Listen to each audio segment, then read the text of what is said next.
an integrative approach to my own gnosis, through my own studies, through my own reflection points. I was really called to share this upcoming sequence of days, the 10-day Mayan Galactic Activation Portal sequence that's starting today, October 21st, 2024. And each day there is a mantra or a poem or an invocation, a spell, if you will, that is attached to that day based on the sequence whenever these gap days show up, right? Whenever they're sequence to not only what's happening on that calendar system, but it's also what's happening integrated with Western astrology. So we know right now, let's look at the planetary configurations. We've got a lot happening with the planets right now. We've known, if you're studying Western astrology, that Mercury, the mind, how we think, is in Scorpio. Venus, what we're drawn to, what we're magnetized to, is in Sagittarius.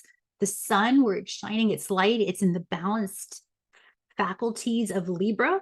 So it's in the scales, right? It's balancing out the mind and the heart. And we've got Saturn, which is our structure, right? Which is our foundations, in Pisces, which is dissolving, which is our spiritual inclinations and our nature. It's religion and our base, our relationship with God and the divine, right? These are some of the big players that are influencing this sequence of energies that are happening right now per the galactic wave spell. Because Scorpio, the mind, is diving deep into things that are hidden. And what I was receiving I don't have my deck cards with me, but I like to work with divination tools. And my roommate has a divination card deck with the Pleiadians.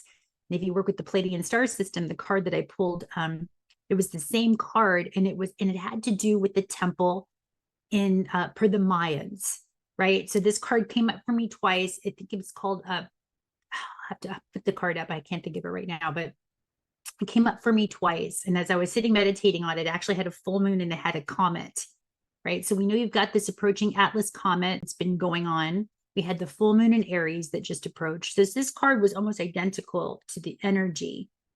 Pakal was the name of the temple. It's a Mayan temple in Mexico called Pakal, and it held ancient codes